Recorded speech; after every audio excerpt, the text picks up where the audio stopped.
Olá, o programa Momento Jurídico hoje está acompanhando a terceira sessão pública de desagravo coletivo em respeito às prerrogativas da advocacia, evento promovido pela OAB-RS. Confira agora a cobertura completa.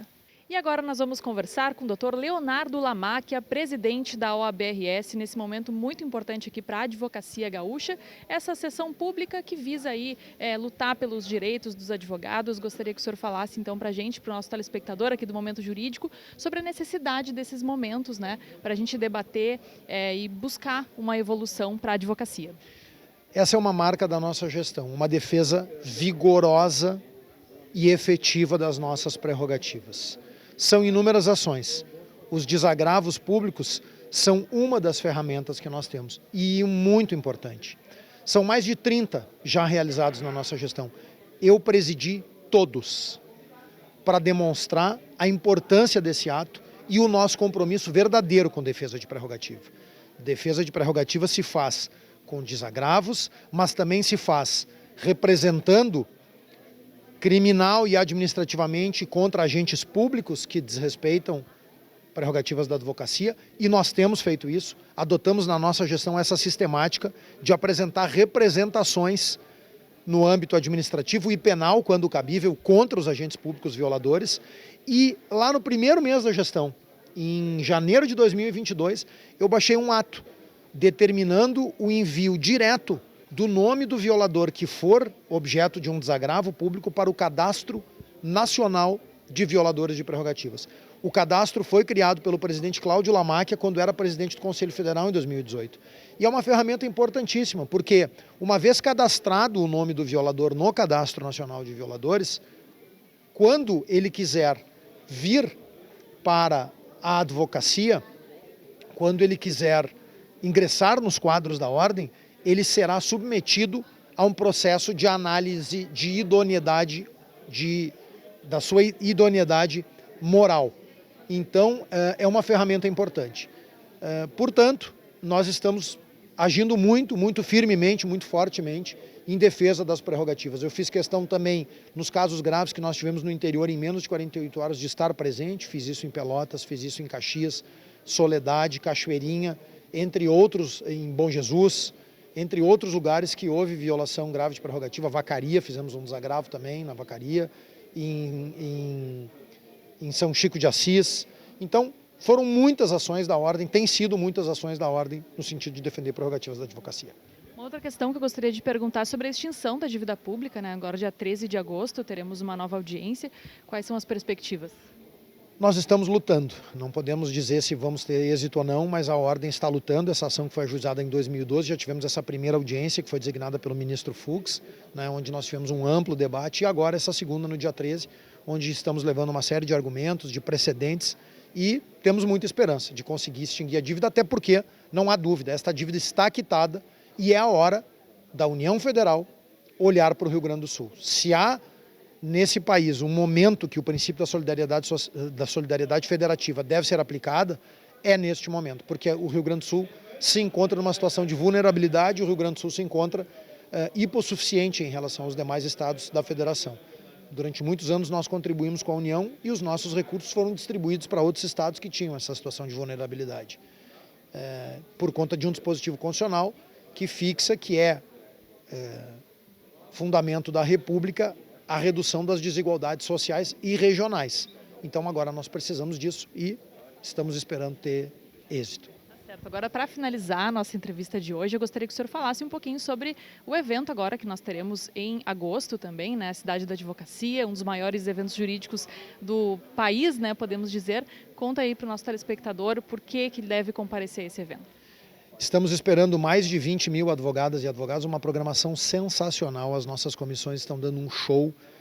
Os temas mais atuais do direito estão sendo objeto de eventos das nossas comissões dentro da cidade, todos os dias, absolutamente gratuito, no centro de Porto Alegre, o evento mais democrático que a Ordem já fez em todos os tempos e será o maior de todos os tempos. Além disso, nós estamos trazendo atrações de fora, a Camila Farani, a filósofa Lúcia Helena Galvão, o Tinga vai nos brindar com uma palestra, o Porã, o Pedro Neuro, enfim, muitos nomes também para falar de outras temáticas que não sejam só do direito, falar de carreira, de resiliência.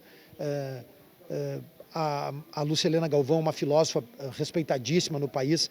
Então, uma grade de programação sensacional. E além do conhecimento, a cidade ela proporciona networking, conexões, resgate do orgulho. Nós teremos atividades culturais todas as noites. Então, um evento imperdível e mostrando que a Ordem também tem compromisso com a reconstrução de Porto Alegre. Nós estamos mantendo no Cais Embarcadero, porque entendemos que aquele projeto precisa continuar, que o projeto do Cais precisa continuar, é importante para a cidade, para a população gaúcha.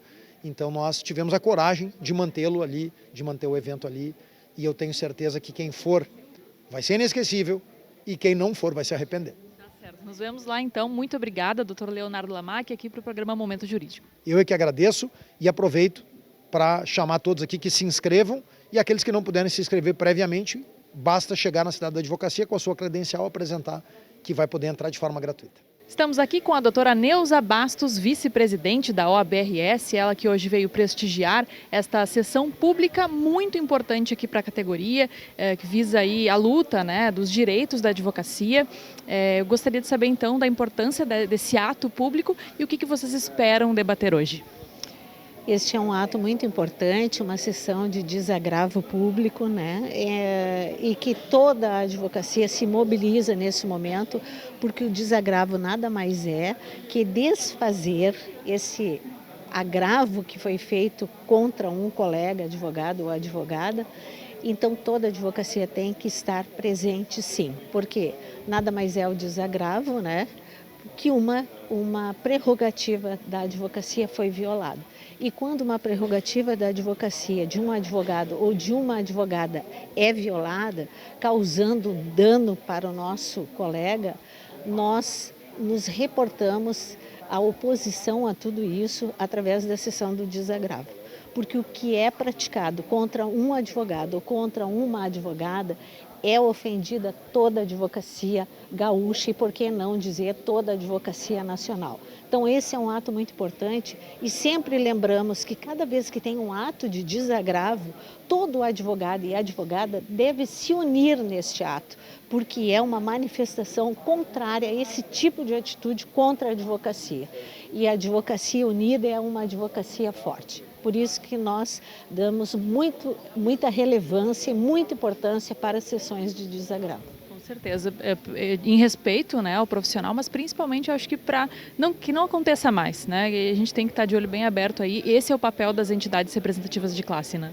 Exatamente, e por isso sempre quando nós temos uma notícia, né, de uma ofensa às prerrogativas da advocacia, isso é imediatamente encaminhado para a CEDAP, né, para a Comissão de Defesa e Assistência, né, e Defesa das Prerrogativas, e logo após o parecer da CEDAP é encaminhado ao Conselho Pleno que aprove então essa sessão de desagravo, onde hoje aqui acontecerá isso. São 3 colegas que serão desagravados. Nós temos já os conselheiros do Conselho Pleno que elaboraram o relatório e foi devidamente aprovado numa sessão do Conselho da OAB do Rio Grande do Sul. Sempre tem muito ainda a melhorar, a evoluir, mas nós já estamos na 3ª sessão, então acredito que na primeira, na segunda, já teve um belo de um avanço, né? Sim, nós observamos realmente isso, que logo após as sessões de desagravo, nós observamos que reduz isso, sim, essas manifestações. E o nosso objetivo é esse, não é querer agredir as instituições, isso não, mas que respeite as nossas prerrogativas, né? As prerrogativas estão aí para serem cumpridas e não para serem violadas. E isso está expresso na lei federal, que é o nosso Estatuto da Advocacia, que é uma lei federal e deve ser respeitada. Com certeza. Doutora Neuza, muito obrigada pela entrevista e boa sessão para vocês. Obrigada. Agora nós temos o grande prazer de conversar com a doutora Karina Contiero, ela que é secretária-geral adjunta da OABRS e também se faz presente hoje nesse importante evento, essa sessão pública de desagravo coletivo. É um momento de reflexão, né, acima de tudo, para a gente buscar melhorias aí para a nossa categoria. Com certeza. Uma boa tarde. É um momento muito importante para nós advogados, porque é uma reflexão, mas acima de tudo é uma valorização da advocacia. Então, nós temos regras e a gente tem que fazer essa proteção à advocacia. Quando as regras são descumpridas, a gente faz a solenidade de desagravo, faz esse apoio ao colega que teve a sua prerrogativa violada, porque prerrogativa é o trabalho, né? Então, a gente tem que fortalecer a advocacia através do trabalho de forma plena. Então, o advogado tem que poder trabalhar e tem que ser respeitado no seu trabalho.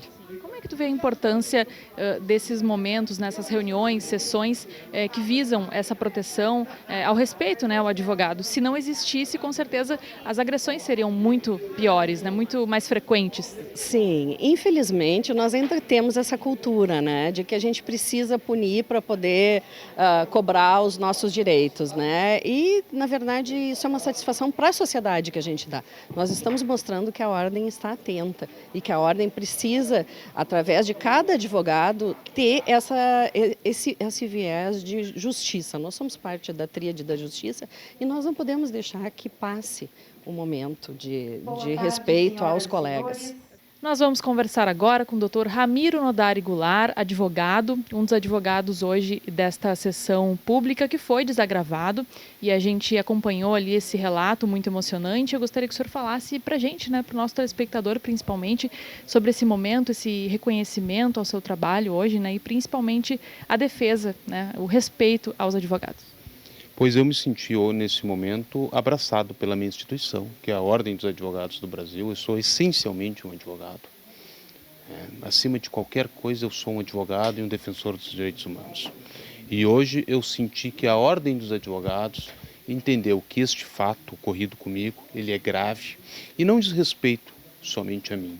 Ele diz respeito aos advogados, ele diz respeito ao direito fundamental de as pessoas se manifestarem no primeiro momento e, segundo, delas serem defendidas de forma adequada, de forma equânime, sem que haja microviolências por parte da Brigada Militar, por parte da Polícia Civil, de uma forma cortês, porque os fatos, por mais graves que possam ser, as vítimas, os réus, os investigados têm que ser tratados de forma cortês, e os advogados também. Quando os advogados não são tratados de forma cortês, é porque ali na ponta, o investigado e a vítima já não são tratados desta forma há muito tempo. Se chegaram a me algemar, é porque fazem coisa muito pior em outras situações. E eu espero que isso sirva de exemplo, especialmente para os meus colegas que vêm, e para que as instituições tenham um cuidado melhor no tratamento, não só com os advogados, mas especialmente com as advogadas e especialmente com as testemunhas e com os investigados. Bom, esses atos, né, de violência, eles acontecem o tempo todo, infelizmente não vão parar de acontecer, né? Por isso que é importante que a gente mantenha essas reuniões, sessões, para minimizar o máximo possível desses atos. O que o senhor diria, então, para quem passar por isso, né, algum ato de violência, desrespeito, o que a pessoa deve fazer nesse momento? Primeiro, que ela não pode se acovardar. Ela não pode ter medo, não pode ter receio. Ela tem que ter a dimensão de quem ela é, de que instituição ela representa, do que ela representa, enquanto nós somos servidores. A verdade é que, embora nós não recebemos dinheiro, nós recebemos honorários, nós somos servidores da justiça. E uma pessoa, um advogado, uma advogada que está numa situação como essa, ele é servidor da justiça. E ele tributa à justiça todo o seu trabalho. E ele tem que entender o seu papel naquele momento e manter firme. E, imediatamente, quando ele puder, chamar as prerrogativas da advocacia, chamar a Ordem dos Advogados para que compareça ao local e para que verifique em loco o fato ocorrido. Mas jamais temer. Autoridade nenhuma está acima da palavra de um advogado. No máximo, estará no mesmo andar, ombreando, voz com voz, peito com peito, braço com braço. E agora nós vamos conversar aqui nessa sessão pública com mais um desagravado, o Dr. José Osório Vieira Dutra, advogado. Gostaria que o senhor falasse para a gente, né, para os nossos telespectadores, sobre essa sua experiência e como está sendo hoje participar dessa sessão, né, tendo os seus direitos garantidos, o seu trabalho reconhecido principalmente. Eu fico muito feliz pelo fato da OAB ter essa iniciativa de fortalecer a defesa das prerrogativas do advogado. A coisa mais ruim que existe para o exercício da profissão de advogado é ter as suas prerrogativas violadas, e normalmente por instituições que deveriam zelar e proteger contra a violação dessas prerrogativas. Eu, infelizmente, fui impedido de entrar na delegacia da Polícia Civil de São Borja quando eu fui defender um jornalista que restou agredido em frente à delegacia de polícia, por um policial, por motivos de ciúmes, porque esse jornalista havia intermediado a prisão de um sujeito que a Polícia Civil de São Borja queria prendê-lo, mas não conseguia, e acabou esse cidadão se entregando para o jornalista via Polícia Federal. E ao fazer isso, esse jornalista foi perseguido. E eu, por óbvio, convocado por ele, solicitado por ele, comparecendo na delegacia para defendê-lo, e acabei saindo de lá indiciado em 2 inquéritos policiais por denunciação caluniosa, que felizmente o Ministério Público acabou arquivando esses inquéritos. E essa sessão hoje ela culmina com um processo, eu digo assim, de purificação da alma do advogado. Porque, como eu disse no início, a pior coisa que existe é um advogado violado nos seus direitos, nas suas prerrogativas. E nós, como defensores do Estado de Direito, nós temos que ter sempre essa persistência, né, para que nós não possamos nunca esmorecer contra o poder, que é difícil, mas nós não vamos deixar de continuar defendendo o Estado Democrático de Direito e fortalecendo a democracia, sempre.